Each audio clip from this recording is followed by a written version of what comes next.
Sziasztok, ez a Gondolj bele! Én Puhárd Balázs vagyok, a műsorvezető társam dr. Vécsei Rihárd Ádám, a mai vendégünk pedig dr. Varga Pál, a BME Témit tanszék vezetője. Szia Pali, nagyon köszönjük, hogy újra velünk vagy. Szia! Sziasztok, köszönöm szépen a meghívást. Hát igazán nincs mit. Vécsi, tett fel az első nagyon komoly kérdésünket a mesterséges intelligenciával kapcsolatban. Nagyon komoly, pedig nem készültem komoly kérdésekkel. Akkor rögtön csapjunk is bele a közepébe, Pali. Tehát szerinted mik azok a problémák jelenleg az AI területén, amik az embereket úgy érdeklik, frusztrálják? Mik ezek? Jó, kezdhetjük a rettegéssel egyből, hogyha majd... Jó, rettegjünk. Most kijöttünk a rettegésből egy pár napja, most újra menjünk akkor bele. Mik azok, amik az embereket érdeklik? Attól függ, hogy milyen szinten van bele mélyülve az ember a mesterséges intelligencia alkalmazásaiba úgy általában.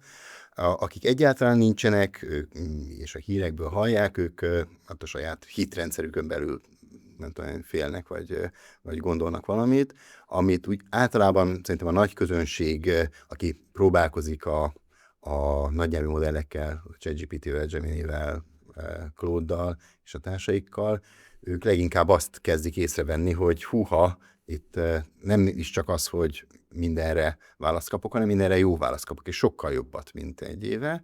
És hogyha bárki egy kicsit kipróbál dolgokat, hogy ez működhet-e, mondjuk programozni akar, akkor ott csodákat talál. Tehát én azt gondolom, hogy most éppen a legnagyobb ilyen félelem vagy frusztráció az az, hogy okosabb, mint egy ötödikes, de okosabb, mint egy mondjuk egy átlagos mérnök, vagy egy átlagos programozó, vagy egy nagyon jó programozó, nagyon hamarosan okosabb, és akkor az a nagy kérdés, hogy mi lesz az emberekkel, mi lesz velünk, nem csak a munkaszinten, hanem úgy általában társadalmi megélhetés, és mit kezdünk magunkkal egy ilyen nagy okosság mellett. Nemrégiben voltam pont egy konferencián, ahol az egyik HRS cégnek az előadója tulajdonképpen arról beszélt, hogy az ő rendszerük, ami egyébként mesterséges intelligencia modellel működik, az gyakorlatilag a bérszámfejtőt kiváltja egy az egyben, és akkor hát egy embernek a munkáját már a mesterséges intelligencia sikeresen el is vette. Tehát ilyen értelemben nyilván van ebben egy jogos félelem. Arról milyen beszélgetések vannak, hogy egyrészt, amit már te is feltetted, hogy mit kezdünk magunkkal, hogyha mindenkinek elveszi az AI a munkáját. és ugyanitt ugye megjelenik a másik kérdés, a robotika, ahol meg majd a fizikai munkásoknak a megélhetése is veszélybe kerülhet. Igen. Hát a másodikkal kezdve a fizikai munkások megélhetése került a leghamarabb veszélybe az első ipari forradalommal, amikor a gőzgépek, majd a Gini átvette, az engine átvette a hatalmat, és a szövőgép hirtelen gyorsabban és jobban szőtt, mint a szövőnők, aztán is kezdték rombolni a gépeket. Tehát, hogy ez a része, hogy a fizikai munkát elveszi, ezt láttuk. És ez nem gondolom, hogy most a négy lábon járó robotok, azok valóban nagy előrelépést jelentenének az eddigiekhez képest a fizikai munkák elvételében. Azok már nagyon nagy részt el vannak, talán a precíziós, meg a nagyon különleges fizikai munkák azok, amik meg a megérése, hogy most akkor veszel egy nagyon sok millió forintos robotot, vagy egy embert fizeted egy életen át. Tehát kb. Ez a gazdaságpolitikának a része. Viszlát közmunkaprogram? Meglátjuk, de ott lehet, hogy valami mást kell kitalálni. A kreatív munkák, vagy a irodai munkák, vagy éppen a bérszámfejtők munkája, ez szerintem is most egy olyan veszély fenyegeti, ami eddig nem fenyegette. Eddig erre nem láttunk példát, de eltelt, nem tudom, 2,5-3 év, amióta mondjuk ezt, hogy jaj, de nagyon el fogja venni, és még azért nem ez történik, vagy nem ezt látjuk. Én azt hiszem, hogy ez még egy jó ideig ki fog tartani, amíg az emberek megtalálják, hogy hol van ennek az optimuma, és mire ezt megtalálják, addigra meg pont én azt az optimista feltételezésre, hogy addigra meg úgy kb. Az is kialakul, hogy mik lesznek az új szó szerinti munkapontok, ahol dolgozunk, ahogyan dolgozunk. Picit elterelem a beszélgetést, hogy ne ott legyen majd a főcímünk, hogy a bérszámfejtőkre már nincs szükség. Oké. Tehát A jogászok felé akarod? nem, jogászokra sem lesz szükség, ilyen. Egy kicsit ugye a lelki állapotáról ezeknek a modelleknek. Aha. Mert például nem olyan régen, 1,5-2 hónappal ezelőtt konkrétan összevitatkozott velem az egyik kódolási asszisztens, a Gemini-nek az egyik modellje, mert hogy én megállítottam azzal, hogy nem képes megérteni a problémát, és meg visszaválaszolt nekem, hogy én meg nem hagytam, hogy ő végigfusson, és hogy megértse a problémát, és 3 nappal ezelőtt pedig egy sima beszélgetésben az egyszerű Gemini modell mondta azt, hogy ezt a hangot próbáljuk meg mellőzni a beszélgetésben, pedig csak arra kértem, hogy akkor most minden, amit eddig mondott, azt úgy fejezzük be, mert hogy én konkrétan kérdeztem valamit, és arra válaszoljon. Hova fog fejlődni ez? Tehát, hogy ilyen durcás kis modellek lesznek, akik vagy megsértődnek, és nem válaszolnak? Hát ugye könnyen lehet, hogy az lesz a válasz, hogy nem tudod, hogy miért vagyok mérges, ugye ez az, ami visszakérdez, mert sem tudod. Ilyen passzív-agresszív. Igen, ez azt gondolom, hogy ezek mind most próbálkozások, amikkel szembesülünk, a különböző modellek, különböző verziói, és a nálunk adott session futásában, hogy milyen hangnemet és milyen, hát talán nem mondom personalitást, de mégis valami ilyesmi, hogy milyen határok között mozog a temperamentuma. Azt gondolom, hogy ezek próbálkozások most, és ugyanúgy, ahogyan kialakul az, vagy azt hinném, hogy a piac ezt ki fogja alakítani, ugyanúgy, hogy kialakult az, hogy milyen színes, szagos környezetet szeretnek maguknak a bizonyos területén élő emberek a világban, hogy Indiában vagy Dél-Olaszországban milyen környezetben szeretnek élni otthon az emberek, ugyanúgy, vagy Svédországban, ugyanúgy ez ki fog alakulni a mi saját kis hangvételünk és atmoszféránk az új családtagunkkal, hogy így mondjam, persze nagyon idézőjelben, hogy hogyan viselkedünk egymással, és ez erre rá fog nyilvánvalóan tanulni. Tehát akkor lehet egy ilyen kis olaszos, temperamentumos mesterséges intelligenciám is, meg lehet egy kicsit hűvösebb mondjuk egy ilyen skandináv AI-om is. Igen, szerintem ez már most lehet. Az a furcsa, hogy ezt úgy kerül eléd, hogy te ezt még egyelőre nem kérted, hogy veled hirtelen kezdjen el passzív-agresszíven viselkedni, vagy nagyon felcsattanni. Tehát ezt egyelőre nem kértük, csak próbálkoznak, hogy hol van ennek a határai, tehát a fejlesztők ezzel próbálkoznak. Az miért van az, mert azt én tapasztalatom az, hogy ebben is folyton variálnak, hogy például mennyire hajlandó keresni a neten ezek a modellek. Tehát van, amikor egyébként azt mondta, hogy keres rá, kérem a hivatkozásokat, stb., és akkor megcsinálja. Az utóbbi időben én például azt tapasztaltam, hogy ezt abszolút nem akarja elvégezni.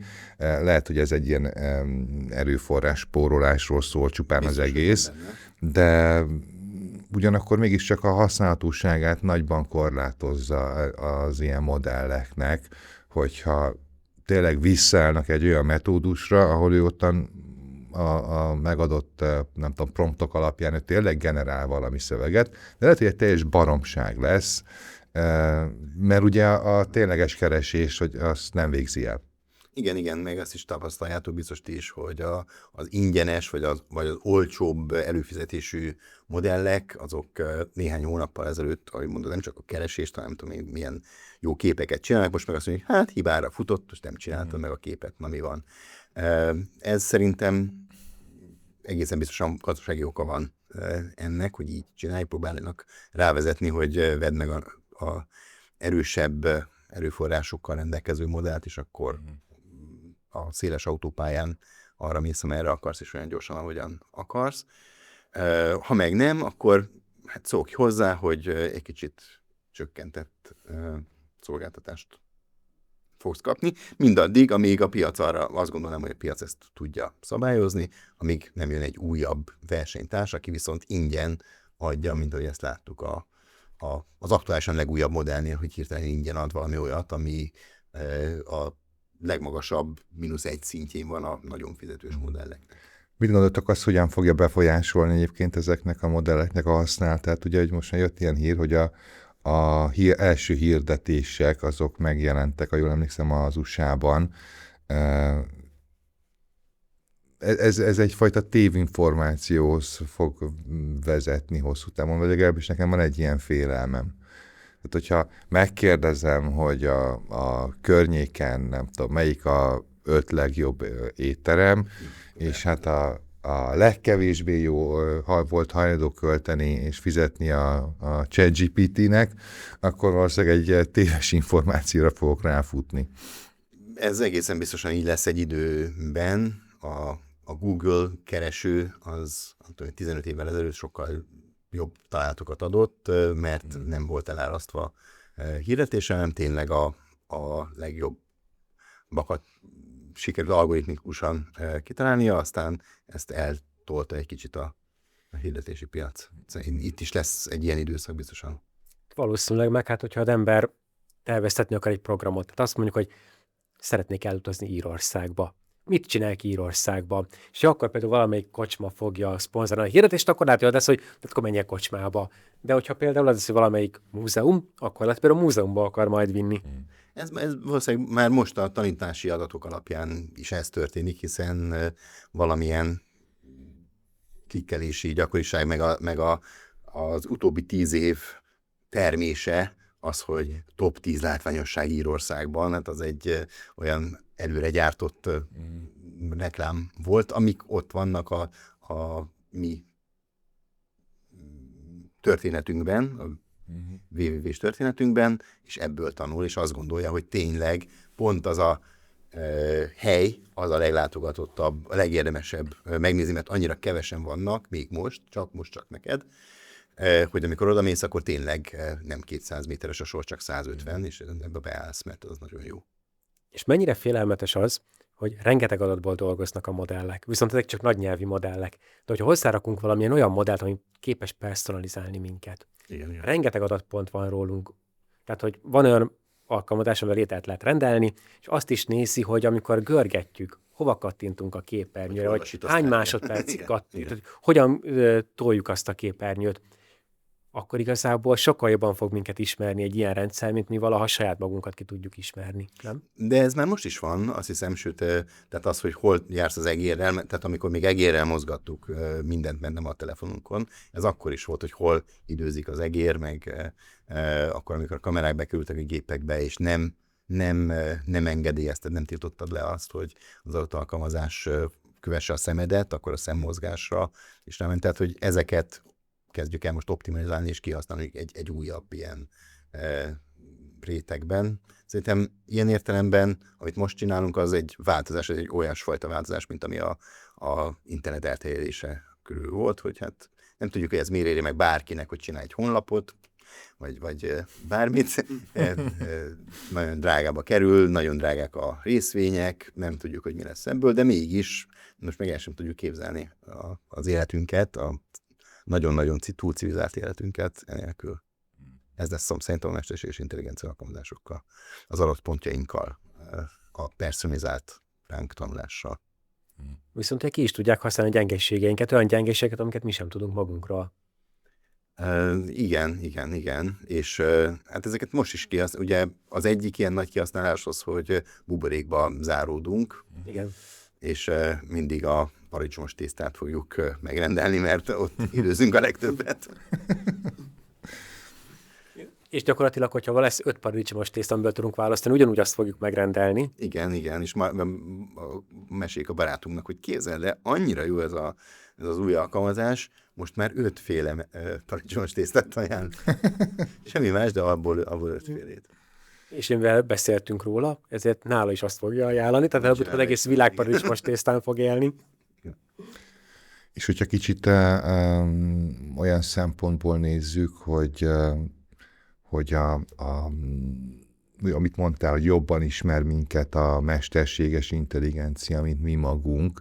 Ugye a közelmúltban volt ez is hír, hogy többen öngyilkosságot követtek el azután, hogy beszélgettek ezekkel a különböző nagynyelvű modellekkel, mert ugye a jó ötletedben mindenáron szeretne megerősíteni, és akkor elgázosítani magadat a garázsban az autóddal is egy remek gondolat. De nyilván ennek lehetnek további veszélyei. Tehát, hogyha ennyire ismert téged a rendszer, mert hosszasan beszélgettél vele, akkor azért egyéb látszólag talán kevésbé ártalmas dolgokra is rávezethet, vagy akár eltorzíthatja valakinek a véleményét. Itt ezek a cégek viszont ilyen dolgokért általában hárítják a felelősséget meglehetősen. Ennek mit gondoltok, hogy a szabályozása ez valaha rendezésre kerülhet? Tehát, hogy ki lesz a felelős? Ugye ez felmerült már talán a önvezető autóknál is, hogy akkor, hogyha a önvezető autó mégis elgázol valakit, akkor kit teszünk felelőssé érte?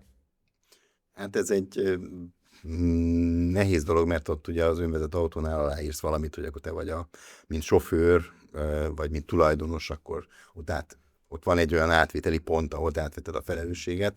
Lehet, hogy a mesterséges intelligencia alkalmazásánál nem olvastam el a Terms and Conditions-t, hogy az apróbetűs részeket lehet, hogy ott van valahol a 125. pontban, hogy amúgy én vagyok a felelős bármiért, amit ez alapján csinálok, egészen biztosan ott van. Most meg ki is keresem, de ez valószínűleg egy társadalmi felelősség. Tehát amikor bezárulsz egy ilyen hurokba, hogy tényleg nincsen más interakciód, vagy nagyon kevés más interakciód van, mint mondjuk egy adott mesterséges intelligencia alkalmazással való beszélgetés, akkor az hát majdnem olyan, mint hogy önmagaddal beszélgetnél, hogy egy, nem tudom, ilyen. Tehát az már ott kóros kezd lenni. Szerintem a társadalomnak észre kell vennie, vissza kell szabályoznia, akár törvényileg, hogy nem tudom, rávenni a cégeket, hogy valahány óránál többet semmiképpen ne tudj használni, nem tudom, ilyenek jutnak most hirtelen az eszembe. Ez iszonyatosan érdekes, mert szerintem az ember többség és az a tovább kész alapon fogadja el ezeket a Terms and Conditions-eket. Viszont például mondjuk az önvezető autónál, tehát hogy én veszek egy önvezető autót, akkor van egy jogos elvárásom a gép felé, mivel én fizettem érte, engem védjen. Tehát egy balesetben próbálják az én életemet védeni. De hogyha beül mellém a párom, akkor az ő elvárása az, hogy mivel ő rám bízta, meg az autóra bízta az életet, őt védje az autó, és nem mondjuk engem. Uh-huh. A gyalogos, meg aki előttünk megy, az meg azt mondja, hogy de hát én aztán teljesen vétlen vagyok az egész helyzetben. Az egy fémkaszni, engem kellene védeni, mint gyalogos. Tehát, hogy mindenki ilyen, mondjuk azt, hogy teljesen reálisan, önző módon próbálja a saját életét védetni ezekkel a gépekkel. De szerintem van egy sokkal izgalmasabb problémakör, amikor az adatainkat összekötik majd más személyek adataival, ha én például beszélgetek valamiről az AI-jal, és mondjuk a páromnál feladnak egy hirdetést, hogy mondjuk ezek mennyire lesznek etikusak vagy erkölcsösek, mert ugye van olyan közösségi média alkalmazás, ilyen kék színű, ahol ez működik, tehát hogy az egyik fél valamire keres, akkor a másik félnél feljönnek olyan hirdetések. Karácsonyi ajándékot nagyon jól lehet így vásárolni. Amikor megjelenik egy új hirdetés, akkor a párom ezt szeretné. Jó, szuper, akkor megvesszük, megrendeljük. Igen, ez van, hát a mikrofon, ez tudja, ott van a telefon a közelben, rá van tanulva a hangodra, az én hangomra, a te hangodra, és akkor ebből, akinél éppen a háttérben futott az alkalmazás, nálam nem fut, nálad sem, nálad fut, akkor így jártunk, igen. Tehát ez tulajdonképpen legális kémszoftver, vagy nem tudom, így fel lehet fújni. Ilyen szempontból egyébként mennyire látjátok sötéten a jövőt? Ha már ugye kémszoftverek vesznek körül minket, és minden egyes lépésünk gyakorlatilag nyomon követve van,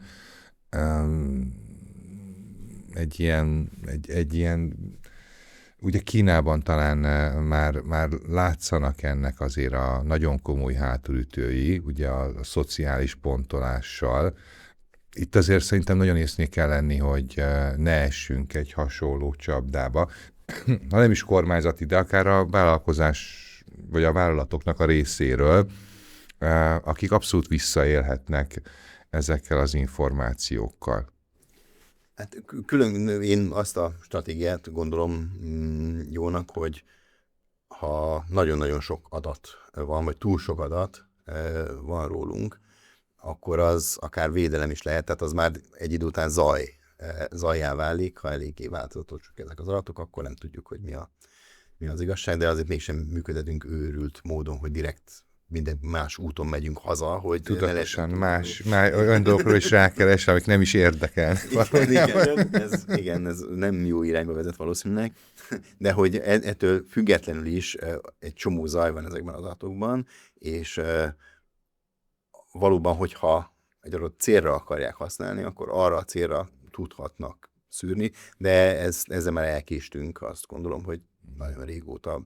Az adatok azok gyűlnek, és csak az előbb beszéltünk a jogászokról, hogy bennük bízhatunk, hogy ők ügyesen megvédenek minket attól, hogyha valaki ezeket rosszra akarja használni, akkor egyszer csak meg kell, hogy fizessen ezért. Bizalmi kérdés, azt hiszem. Tehát ez innentől kezdve jó régóta, ez bizalmi kérdés. Csak a legtöbb rossz, ami ugye azt mondjuk, hogy ez, mondjuk azt, hogy erkölcstelen, egy céges felhasználás, hogy el akarnak nekem valamit adni. De az emberek számára az viszont nem rossz, mert hogy ő azt szeretné, hogy a szükségleteik legyenek elégítve. És ha kap egy olyan termékajánlást, ami számára jó, akkor nem fogja azt mondani, hogy hát az adataimat felhasználták, és ez milyen rossz volt nekem, hiszen megkapta a lelkeméjén vágyott terméket. De igen, de ez szerintem nem a mesterséges intelligenciától függ, ez már csúcsra van járatva most is, és nem itt Magyarországon, hanem szintén Amerikában, tehát ott aztán, vagy hát illetve Amerikában az egyik véglet, a minden pillanatban, mindenhová, minden célzott hirdetés, a másik véglet meg a távol-kelet, ahol meg szintén ugye, profilozva vagy, akarod vagy nem, és itt szerintem Európában valóban észnél kell lennünk, hogy se az egyik, se a másik végletbe ne essünk bele. Hát az sem véletlen talán, hogy vannak olyan nyílt forráskódú mesterséges intelligencia modellek, amik mondjuk arcfelismerésre vannak, letöltetők az internetről, és ha megnézed, hogy európai arcokon hány százalékosan pontos, meg ázsiai arcokon hány százalékosan pontos, kijön, az ázsiai arcokat jobban meg tudja különböztetni egymástól. Hát vajon milyen adatokon tanították? Jön a kérdés. És a hallgatóknak, akik egyébként nem tudják, hogy valószínűleg ázsiai arcokon tanították, mert ő arra sokkal pontosabb. Hát igen, ugye nagyon sok esetben erről is voltak hírek, hogy a feketéknél viszont sokkal rosszabbul működik például. Igen, ez is egyrészt ezért van, és ez meg kevesebb tanítóadat volt, de arra emlékeztek, hogy szintén amikor a nyelvi modellek elcsúszásáról beszélünk, hogy valahogyan eltorzulnak a tanítás miatt, és ott is van egy ilyen, hogy a tudományos publikációkban felismerték, hogy megtalálták azt, hogy egyszer csak hirtelen a bizonyos szóösszetételek, például a delve into, hogy elmélyülünk valamiben, belemerülünk egy témában, az 2023-ig nagyon kicsi 10 000 volt a cikkemnek, hogy utána pedig nagyon megugrott ez a szóösszetétel, a cikkek 1%-ában vagy 10%-ában ott volt, és mindig a második mondatban szerepelt ez ráadásul. Vajon miért? Ebből lett egy nagy ilyen Twitter felhördülés, míg nem jöttek azt hiszem, hogy a nigériai kollégák, hogy de hát mi itt a probléma? Most ki akarják azokat az embereket zárni a kutatásokból, akik a delve into-t egyébként mindennapos használatban van, hiszen Nigériában, a piacokon is, meg mindenütt, hát ott egy kicsit más az angol, ezért ott használják ezt a szóösszetételt. Most akkor ő, mint nigériai angolul használja ezt a szóösszetételt, akkor attól AI általinak megbélyegzett cikke lesz? Vagy mi történik? Nyilván itt is az volt, hogy betanították a modelleket valahogy, majd a finom hangoláskor, kik hangolták finoman? Nigériai emberek, meg az volt, akik kijavították különböző mondatokat, hogy hát inkább itt a delve into-t használjuk, hiszen az mégiscsak természetesebb, hogyha ezt használjuk. Náluk, a világ összes részén meg nem. Úgyhogy ezek a félretanítások nem csak az arcszínnél, meg a formánál, hanem a nyelvben is itt vannak, és most már azt hiszem, hogy most van az, hogy a Claude, az Anthropic Claude-nál be tudod állítani, hogy milyen nyelvezetet használjon, mit szeretnél, hogy használjon, mit nem, mik legyenek a kizárt szavak vagy szóvezetételek. Tehát konkrétan ez egy menüpont-szerűség, hogy ezeket fel tudod te sorolni, mik azok, amiket úgy kerüljön, mert azt gondolod, hogy ez majd feldob téged. Tehát ez a tudás, amit itt összeszedtünk a nagynyelvű modellek tanításakor, ez most már menü szinten ott van a minden felhasználó előtt. Tehát akkor a magyar jogászoknak be kellett, hogy az ebből kifolyólag szó összetét, az legyen benne, Így vagy van. imádják használni. Igen, különben nem tűnik természetesnek. Igen. Egyébként az is izgalmas, hogy mennyire a nyugati kultúrára vannak ezek a modellek rátanítva. Ugye az irodalom többsége az a nyugati kultúrkörből származik. Tehát azok a modellek, Állították. igen, amik mondjuk a nyugati kultúrkörben kerültek betanításra, logikusan ugye sokkal több ilyen irodalmat, akár szép irodalmat, vagy akár tudományos irodalmat használnak fel. Tehát, hogy van egy nyugat irányú elbillenés ezekben a modellekben. És a DeepSeek-nél? Mert az kínai. Hát ott valószínűleg van egy kicsit kínai bemozdulás, de nem csak azért, mert milyen adatokon tanították, hanem azért, mert ott nem nigériaiak és nem kanadaiak voltak, akik utána finom hangolták, hanem kínai emberek, akik valószínűleg ideológiailag képzettek voltak. Tényleg az LLM modellek közül melyiket tartjátok a legjobbnak most? Most a Claude, tehát ugye van mindig ilyen benchmark verseny, és most a Claude az egyrészt fogalmazásban is, tehát természetesebbnek tűnik, programozásban meg az a Claude, ez egy teljes nagy új univerzumot nyitott. Tehát most akiknek eddig egyfajta előfizetésük volt, annak most ez a másfajta előfizetésen kezd lenni, csak ez ugye egyre drágább játék. De most éppen ezt ajánlom. Tényleg tanszékvezetőként, tehát mi az a belépő szint, hány előfizetéssel kell rendelkezni egy potenciális BMI-témi tanszékvezetőnek, minimum? Igen, ezt nem mondhatom meg, és azt sem mondhatom meg, hogy az én előfizetésemet hányan használják. Nyilván csak én használom ezt. Ki kell próbálnunk mindent, és hát az még most, hogy ezt itt mondhatom, tehát nyilván ugyanúgy közbeszerzés szabályozás alatt vagyunk, úgyhogy nem fogunk $20 meg $200 beszerzni a modelleket, hanem magunk bedobjuk a kis fizetés azért, hogy tartsuk a versenyt a többiekkel. De ez szerintem megéri. Játékokat veszünk. Civileknek is megértett egyszerű embereknek, akik csak szeretnének vele beszélgetni, vagy azt, hogy a recepteket Az átlag emberekre kérdezel most. Igen. Ugye, az, aki nincs.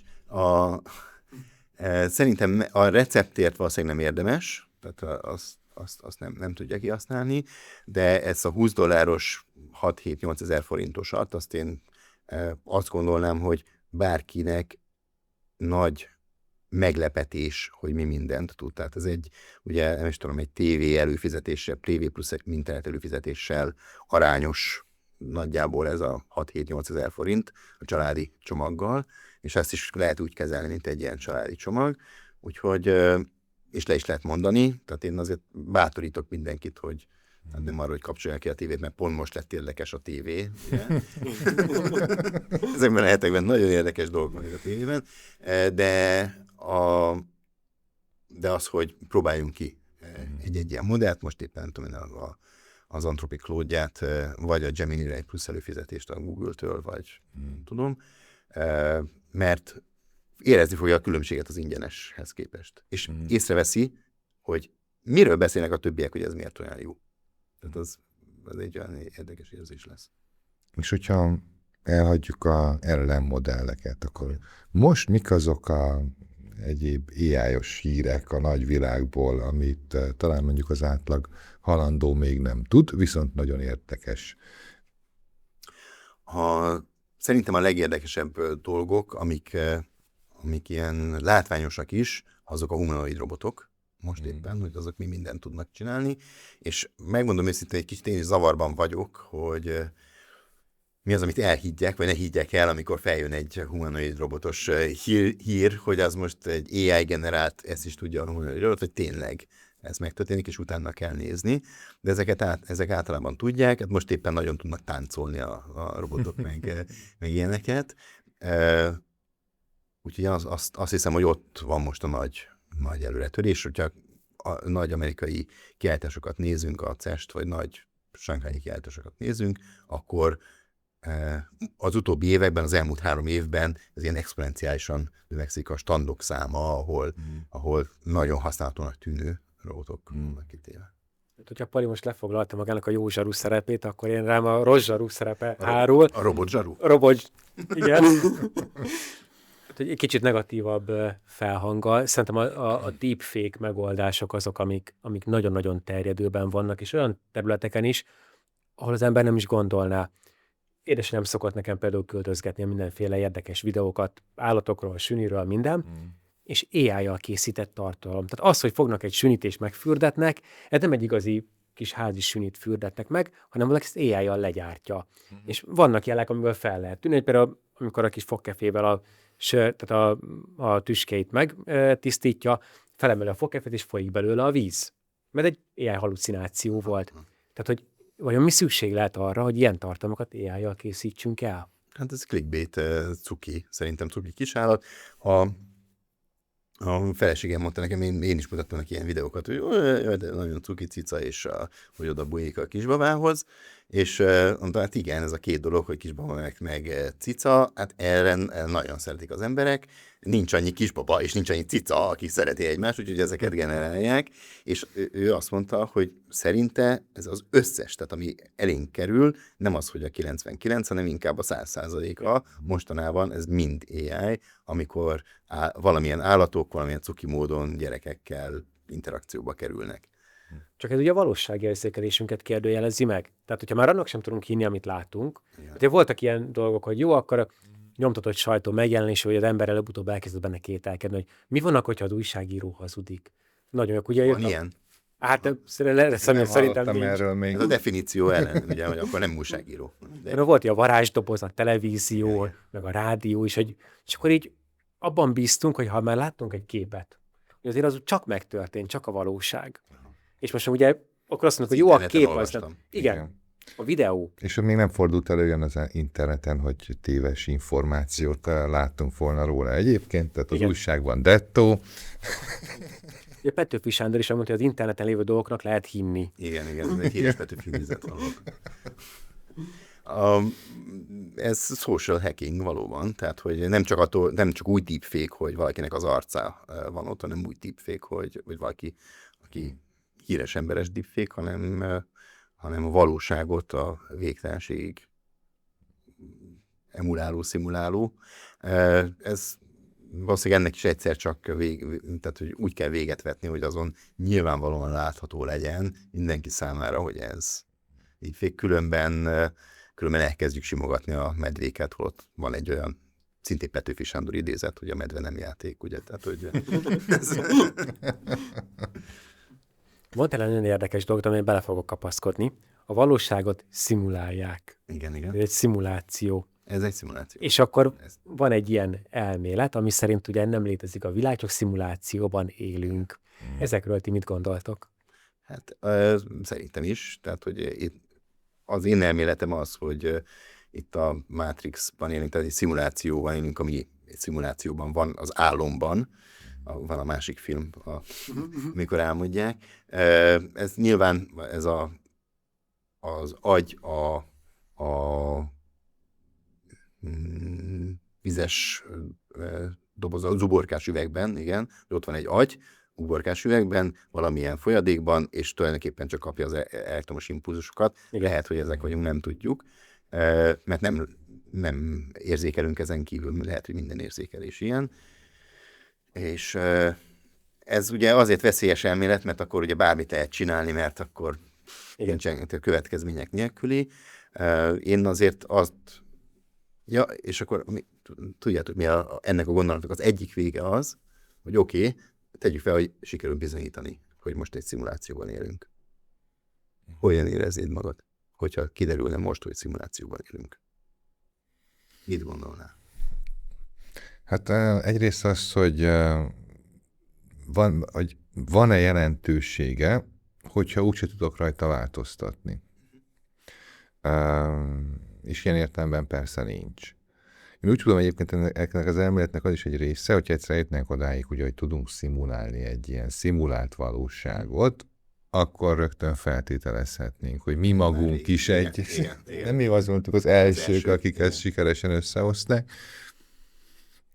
Ezzel együtt ugye nagy kérdés, hogy ki tudnánk-e jutni ebből a Matrixból. És ha igen, akkor egyáltalán hogyan. Mert ha nem, akkor hiába szimulált a valóság, attól még az nekünk ugye valóság maradna. Igen, és ez tényleg ez a vége, hogy a nagy tömegek, tehát így kb. Mindenki, az átlagember plusz mindenki, azt mondja, hogy megrántja a vállát, egy kicsit örül, vagy egy kicsit szomorkodik, majd megy tovább, csinálja ugyanúgy, ahogy eddig. Ugyanúgy, nem tudom én, éli a világát, amit eddig élt, halálra dolgozza magát, halálra szórakozza magát, halálra, nem tudom én, ami minden halálos, ugye? Tehát bármit csinálunk. Amit csinálunk. Te változtatnál valamin, hogyha rájönnél, hogy egy szimulációban élsz? Azt gondolom, hogy egy ideig biztosan változtatnék, de aztán meg, mivel úgy vagyok húzalozva, ahogy vagyok, azt érezném komfortosnak, ezt gondolom, hogy azt a munkapontban valahogyan visszacsúsznék akarva akaratlanul, mert azt érezném komfortosnak. De nem lenne az, mint a régi számítógépes játékok volt, a Duma lövöldözős játék. Igen. Az emberek többsége úgy kezdte, mai napig benne van a fejemben, IDDQD, IDKFA, örök élet, örök végtelen lőszer. Tehát, hogy akkor az ember azt mondja, hogy rendben van, hát akkor szeretnék örök élni, és szeretnék végtelen mennyiségű erőforrást, a kifogyhatatlan bankkártya például. Ha szimuláció, akkor meg tudnánk tenni. Akkor meg tudnánk tenni, igen. Hát ugye az egy másik véglet, hogy akkor kitörne a teljes káosz, mert mindenki IDDQD-vel nyomná. Ezt nem tudom, de valószínűleg a nagy közösség az azt mondaná, hogy jó, de hát itt vagyunk akkor ebben a szimulációban, akkor hozzuk ki belőle a legtöbbet, nem tudom. Legyünk mi a valaha létezett szimulációk legjobbika. Igen. Kicsit ilyen volteresen. Igen. Tényleg a létező szimulációk legjobbika.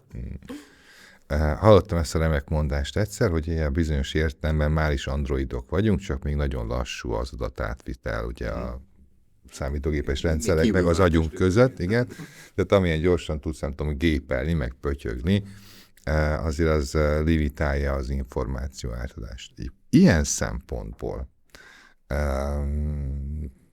mi várható? Ugye a Musknak volt ez a nagy gondolata, hogy akkor ültess csipet az agyadba, Ja. de el fog terjedni? Lesz ennek jövője? Tehát tényleg elkezdjük fejleszteni vajon magunkat úgy, hogy nem tudom, beültetésekkel, vagy géntechnológiával, valamilyen vírussal megfertőzzük magunkat, hogy hirtelen izmosabb és vékonyabb, és nem tudom, mi legyek? Igen, szerintem ezeket csináljuk már most is, csak drogokkal, tehát gyógyszerekkel.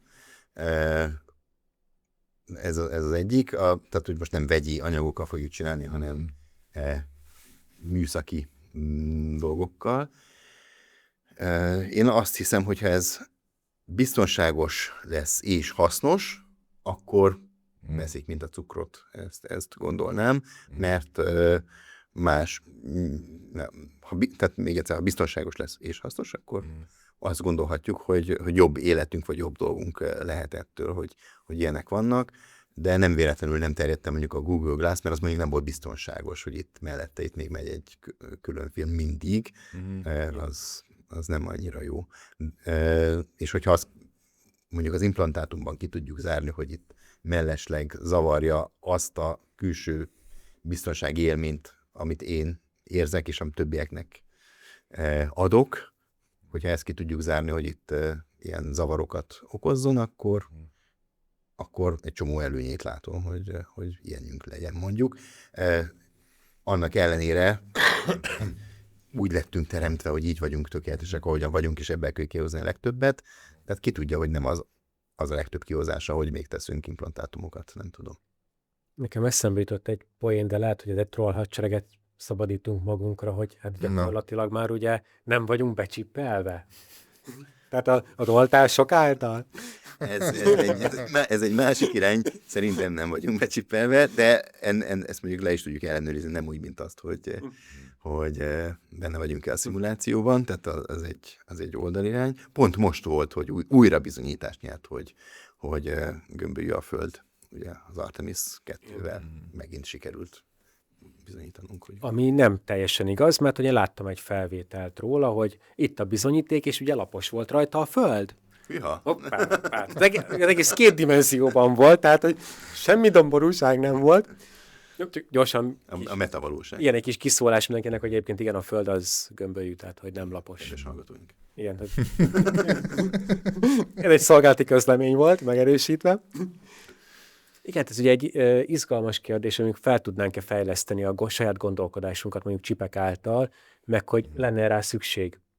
Igen, hát ez az, amit mondtál, hogy van egy interfész, most éppen ez milyen gyorsan tudunk gépelni vagy beszélni, és kérdéseket feltenni, és arra kapunk választ. Szerintem ez, ami most történik, csak ez a csetelős, tehát amikor tényleg információ kinyerésre használod mondjuk a chatbotokat, akkor az nem nagy előlépés ahhoz képest, a folyamathoz képest, hogy eddig el kellett menni a könyvtárba, vagy valahová, hogy tudj könyvekből kiszedni, aztán már nem kellett elmenni a könyvtárba, lehetett az interneten, aztán lehetett keresni ezeket, és most éppen nem keresni kell, csak beírod, és egyből kapod a választ. Tehát ez csak ez a vonulat, de most itt ennél többről van szó, ami most történik. Tehát itt most tartalomgenerálás, új világok generálása történik nagyon gyorsan, és működőképes világok generálása. Tehát innen az, hogy működőképes emberi mondjuk implantátumokat, vagy az embereket segítő dolgokat tudjunk generálni, az egy karnyújtásnyira van. Most emberi kar és nem robotkar nyújtásnyira, de hogy karnyújtásnyira van, igen. Csak hát ilyen jóra kellene használnunk. Mert így is magányosodunk. Tehát most gyakorlatilag, hogyha lenne egy implantátumunk, és gyorsabban férnénk oda az információt, meg másokhoz, akkor gyorsabban magányosodnánk, mert akkor gyakorlatilag ugyanúgy 2 percet beszélgetnénk valakivel, csak mondjuk az a rituálé, hogy én felveszem a telefonomat, kikeresem a névjegyzékből, az nincs meg. Tudod, hogy még ez volt még valóban a telefonkönyv. Tehát, hogy és nincs ez, hogy telefonkönyv, nem tudod a telefonszámát. Az a fura, amikor a mostani filmekben valaki, nem tudom, rosszat csinál, börtönbe kerül, onnan kiszökik, és akkor felhív valakit a publikus utcai fülkén, hogy az hogy képes erre. Senki nem tudom a telefonszámát. Igen.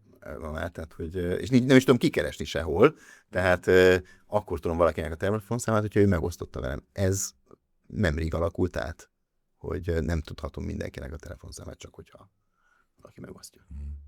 Egyébként a robotokra visszatérve, ezt a közelmúltban hallottam, hogy ugye az ukránok például ezeknek a földi drónoknak vagy robotoknak a használatát ugye egyre jobban előtérbe helyezik, és gyakorlatilag azt az emberhátrányt, amivel az oroszokkal szemben rendelkeznek a háborúban, egyre jobban kiváltják ezekkel a földi robotokkal gyakorlatilag.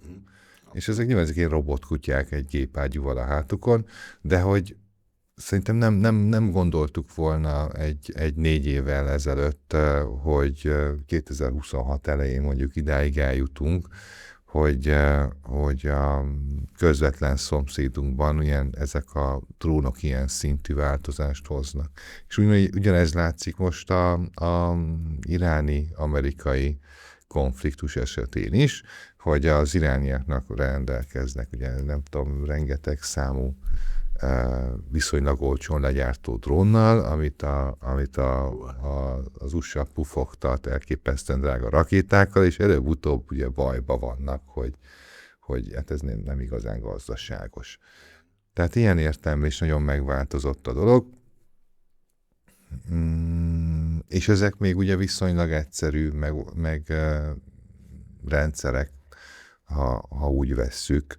De ez erre pont, hogy is mondjam, alkalmasak, hogy a collateral damage-et, ami a mellesleg elhasználódott emberi erőforrások voltak a korábbi ütközetekben, azok most mellesleg elhasználódott vas és acél. Tehát ez talán egy kicsit jobb. Kivéve, hogyha bejutnak az emberi városokba, az nem annyira jó. Igen, ugye amikor az ember arról beszél, hogy mondjuk védjük meg az embereket robotok, hogy inkább robotvesztesség legyen, és ne embervesztesség, azért jó, de a másik oldalon meg az lesz, hogy embervesztességet fog okozni. Mert ha most csak robot lövöldöz robotra, akkor viszont gyakorlatilag nincs értelme a háborúnak sem. Tehát lehetne olyan díjakat alapítani, vagy nem tudom, olyan törvényeket hozni, nemzetközi egyezményeket hozni, hogy a háborúkban az háborús bűnnek viszonyul, hogyha emberáldozatokat hoz, nem tudom. Lehet, hogy túl naív vagyok, de... Vagy visszahozni ilyen ókori hagyományokat, hogy tudod, kiállítod a legerősebb robotodat az ellenfél legerősebb robotja ellen, ők megmérkőznek egymással, amelyik robot alul marad, akkor a másik fél elfogadja, hogy akkor győztek, és kész, így van. És mindenki hazamegy. Jó, de mondjuk én tudomány iránt elkötelezett emberként én azt mondanám, hogy ezt abszolút tudom támogatni, csak ne az legyen, hogy gépágyút teszünk a robotra, hanem azt mondjuk, hogy a következő prim számot kitalálja meg gyorsabban. Tehát állítson ki mindenki egy-egy robotot, csak ami hasznosan az emberek számára hasznos. Oldjunk meg néhány matematikai sejtést valóban. Például. Ugye vannak drónokkal kapcsolatosan például, hogy jött az, hogy AI vezérel drón, és akkor mindenki mondja, hogy nem létezik. És akkor lehet ilyen felvételeket látni, hogy az utolsó pillanatban vált célpontot a drón, amiben ember már nem tud beavatkozni. És tehát a fejlesztőnek mondjuk nyilvánvaló, amikor lát egy ilyen felvételt, hogy ez egy AI vezérel drón. De mi mindig ugye próbáljuk titkolni, mert egyébként a jogi szabályozása az egyáltalán nem tiszta, mondjuk az, hogy szürke vagy esetleg ilyen fekete zóna. Tehát nem túl jó a dolog az, hogy tényleg embereket ölnek gépekkel. Az semmiképpen nem jó, bárhogyan ölnek embereket. Adjunk ennyire. Szuperintelligencia, ha már itt elrugaszkodunk a valóságtól. Itt azt hiszem nem vagyok ideológiai képzett, abban segítsetek már, hogy mi is volt a különbség a általános mesterséges intelligencia és a szuperintelligencia, meg ezek között, ezt te tudod. Elvileg ugye az volt a nagy mantra annak idején, hogy általános mesterséges intelligencia az, hogyha eléri az emberi kognitív képességeket az adott AI, és egy-egy dologban meg is haladhatja, de nem mindenben. És szuperintelligencia pedig, amikor minden képességben meghaladja az emberi gondolkodást. Oké, hát akkor nem, én azt gondolom, hogy az életünkben, ha nem szabályoznák le, ezt nem tudhatjuk, hogy leszabályozzák, vagy sem, ha nem szabályoznák le, akkor én azt gondolom, hogy az életünkben ez elérhető távolság, tehát hogy néhány 10 éven belül ez akár elő is jöhet, hogyha ez a cél, hogy ilyenek történjenek, de hát mint hogy a sakkozógépek sem álltak meg ott, hogy megverték Kasparovot, hanem akkor csináljunk olyat, amelyik megveri az előző sakkozógépet. Ugyanúgy a szuperintelligencia fejlesztése is, vagy a általános mesterséges intelligencia is akár, az sem fog szerintem megállni ott, hogy elérték, hanem hát akkor az fogja magától suttyomban, vagy nyíltan fejleszteni a még jobbat. És szerinted ez hogyan nézhet ki? Tehát, hogy ez egy darab nagy modell lesz, vagy úgy, mint mondjuk az emberi agy, hogy áll különböző részterületekből, tehát lesz sok nagy modell, és akkor ők fognak egymással kommunikálni.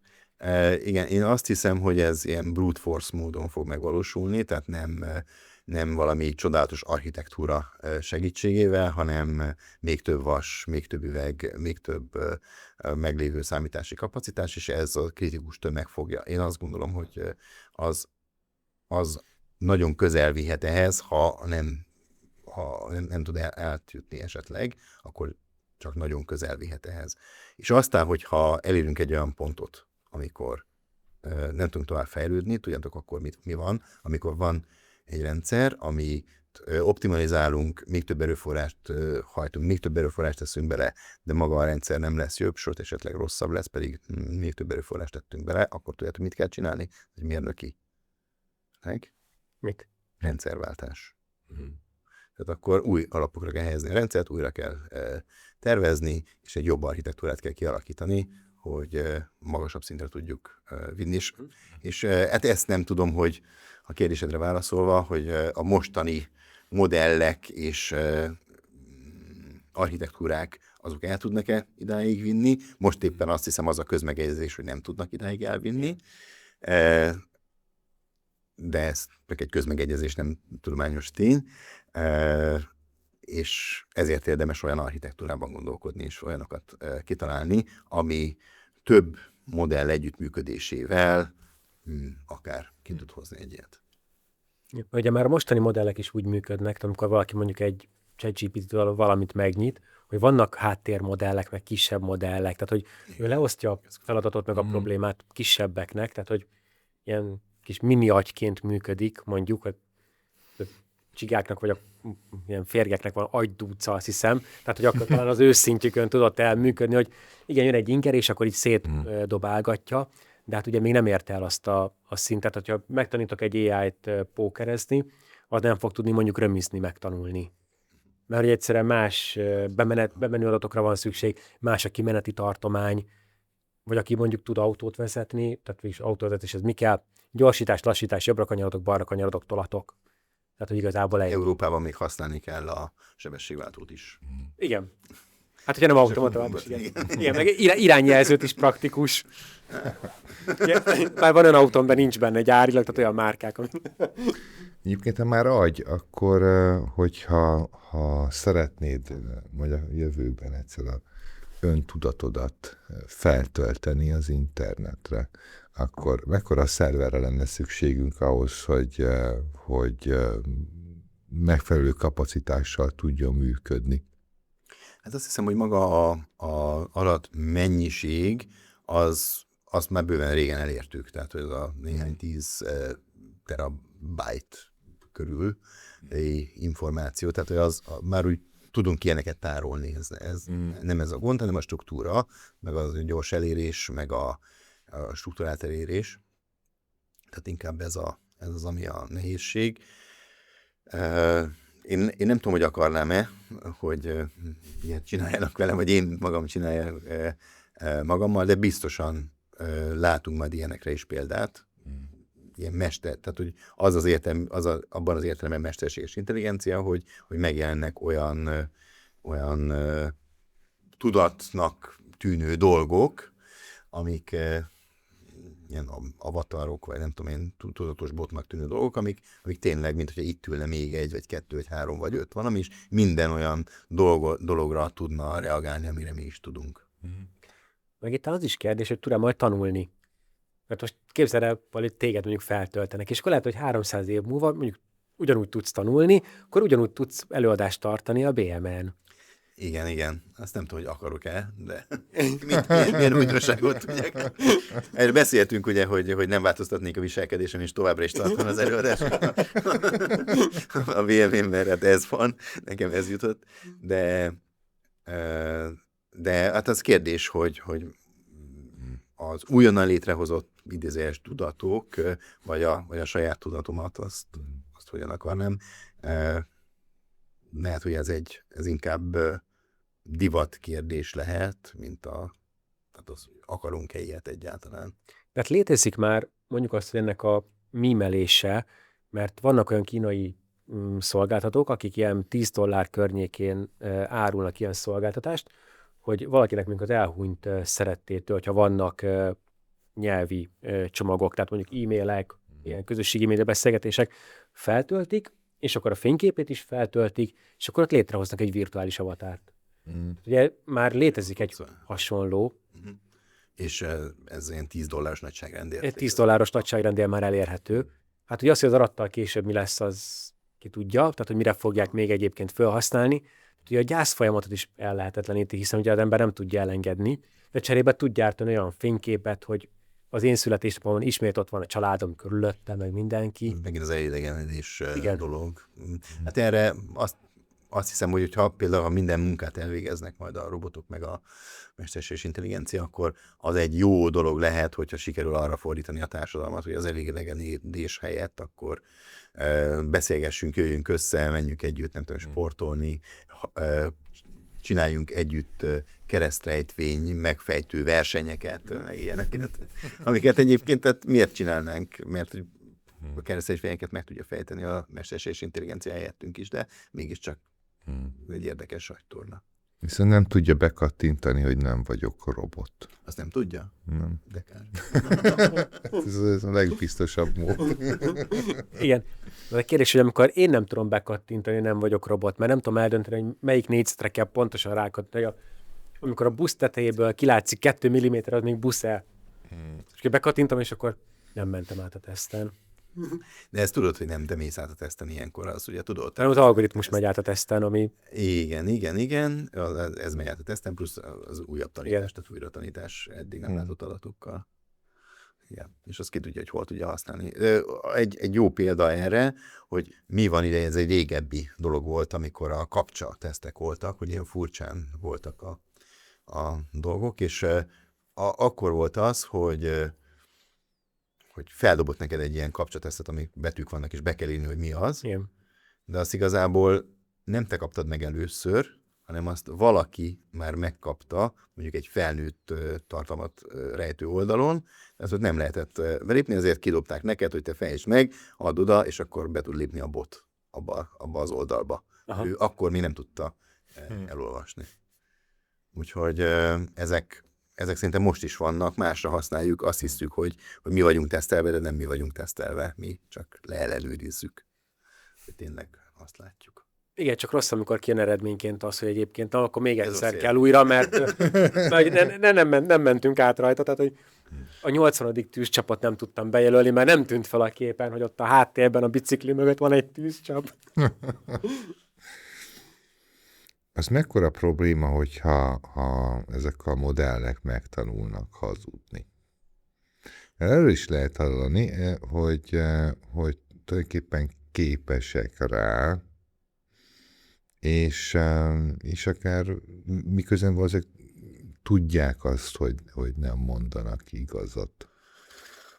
Ez jó kérdés, volt egy Ricky Gervais film valami ilyesmiről, hogy egy olyan társadalom volt, ahol mindenki mindig igazat mondott. És egyszer valaki véletlenül hazudott, akaratlanul a főszereplő, és kapott valamit pluszban, amit nem járt volna neki, csak azt mondta, hogy nem kaptam még, nem tudom én, plusz csokit a tejembe, és akkor, jaj, bocs, nem kaptál, akkor tessék még itt egy, és nézett, hogy nem kapott. Szerintem, és akkor ott lett neki egy ilyen szuper képessége, hogy ő rájött erre, hogy lehet hazudni is a társadalomban. Szerintem itt is ennek a próbálkozásait látjuk, hogy nem tudom, tudatosnak biztosan nem tudatos, hanem ez egy stratégia lehet, egy halucináció, amit bepróbálkozik, és azt a pontozást kapta korábban, hogy ezzel a halucinációval, ezzel már sikerült olyan eredményt elérni, amivel tovább tudta görgetni a beszélgetést valamilyen vagy a tevékenységet valamilyen formába, és akkor így egy önválveregetéssel megerősödött az, hogy akár lehet szándékosan rossz információt adni, mert az is egy olyan irányba vihet át. Hiszen a hallucinációt is mondhatjuk hazugságnak, hogy szándékolatlan. De igen, érted? Tehát, hogy ott az a határvonal, hogy most szándékos vagy nem szándékos, de egy ilyen algoritmusnál, hogy mi számít szándékosnak vagy nem szándékosnak, az...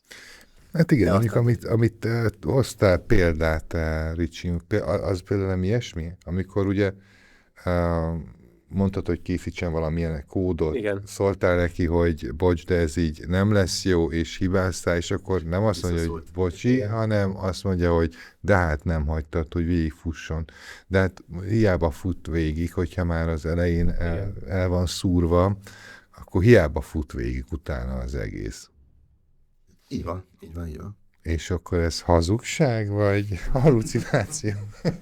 Ez szerintem, ez már emberi tevékenység, tehát ott az, hogy mennyi tokent használjon egy adott feladatra, például a számolj el 1 millióig hibátlanul kérdésre, az egy beprogramozott emberi tevékenység hatása, hogy azt kapod választ, hogy nem, bocs, nem fogok elszámolni 1 millióig, mert az égetem a tokenneket feleslegesen, szóval ez is ilyen lehet, hogy emberi tevékenység hatására be van programozva, hogy ezt inkább ne csinálja, inkább mondja azt, hogy ezt nem akarod te, hogy ezt ezt csináljuk. Ilyen Jedi trükk. Igen. Szerintem ez ilyesmi. Én nagyon érdekesnek találtam, hogy több ilyen LLM modellt megkérdeztem, hogy, és nem is egyszer, hogy ha rajta múlna, hogy milyen nevet adna saját magának, akkor mit választana. És mindig, vagy az többségében legalábbis valamit ezzel a Lumi, meg valamilyen fényhozó, meg ehhez hasonló dolgok, vagy ő fényt hoz az emberek életébe.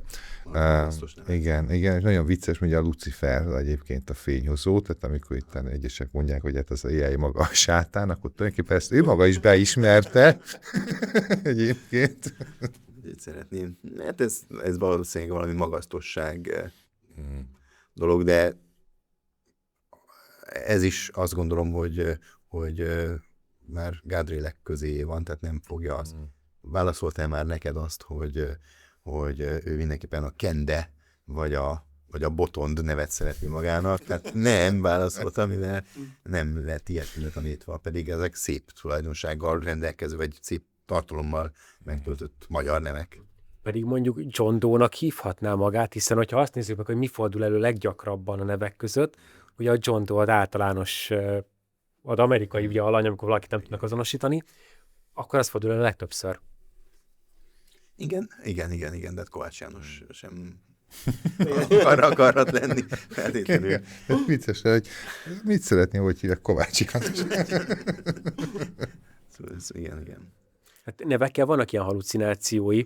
Most direkt nem fogom a szomszédomat megnevezni, mert kellett csinálnunk egy kimutatást, és akkor ott mondtam, hogy semmi probléma, megvan papíron, én beszkenelem, AI-jal lefuttatom, és kirakom egy táblázba, hogy tudjuk szerkeszteni.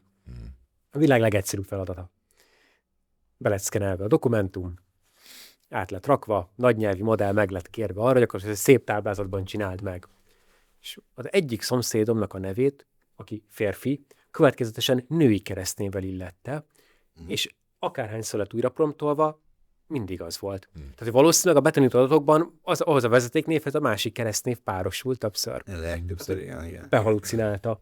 Nekem van egy rossz élményem most pont a napokban, egy olyan halucinációról, amit nem gondoltam volna. Van ez az AI Hungary nevű konferenciánk, ami hamarosan lesz, és ennek van egy nagyon szép programfüzet, és a szép programfüzetben az elejére akartam írni egy köszöntőt, azt a köszöntőt próbáltam, hogy tedd egy kicsit ilyen epikusabbá, egy kicsit informatívabbá, így próbáltam, hogy mi lesz, nem feltétlenül az én modorosságomat, vagy nem modorosságomat hozta, de próbálkoztam. És egyszer csak, nem kértem tőle, egyszer csak aláírta, mégpedig a tanszékvezetője köszöntötte mindenkit. Én nem mondtam meg, hogy ki vagyok, nyilván érem van pedig tanulva, de valamiért azt mondottam, hogy hát ez biztos valami ilyen dolog lehet, és alá, az ő nevével írta alá. Pedig semmi nyoma nem volt ennek a kommunikációnak. Hát lehet, hogy ő rendszeresen epikus szónoklatokat kér. Lehet. Igen. Hát különösen, amikor még valakinek céges előfizetés van, és ott ugye például a Copilot, a Microsoft Copilot meg tud tanulni bizonyos információkat. Tehát, hogyha mondod neki, hogy figyelj, ez fontos, ezt jegyezd meg, akkor megtanulja, de hogyha ő úgy érzi, hogy fontos, és például, hogyha mondjuk valamelyik kollégánk szereti a sört, és beírjuk, hogy XY-nal egyébként szeretünk sörözni, és ezt így megtanulja. Hogyha a főnök valami jelentést kér róla, akkor ez így módosítani fogja az eredményt, tehát hogy így ez a munkai bullingnek egy új formája, hogy az AI-ban hülyeségeket töltünk fel, és akkor megnézzük, hogy mit fog kiadni a főnöknek. Igen, ez egy kicsit veszélyes is lehet, de azért érdekes. Azt tudjátok, hogy nem tudom, ti beírtátok már magatokról, hogy meddig lesz munkátok. Visszakérjük az elejére a beszélgetésnek. Ott volt ez, hogy mi lesz-e munkánk. Beírtátok már? Hogy az alapján, amit tudsz rólam, az alapján szerinted meddig lesz még munkám? Nem. Ezt még én sem próbáltam.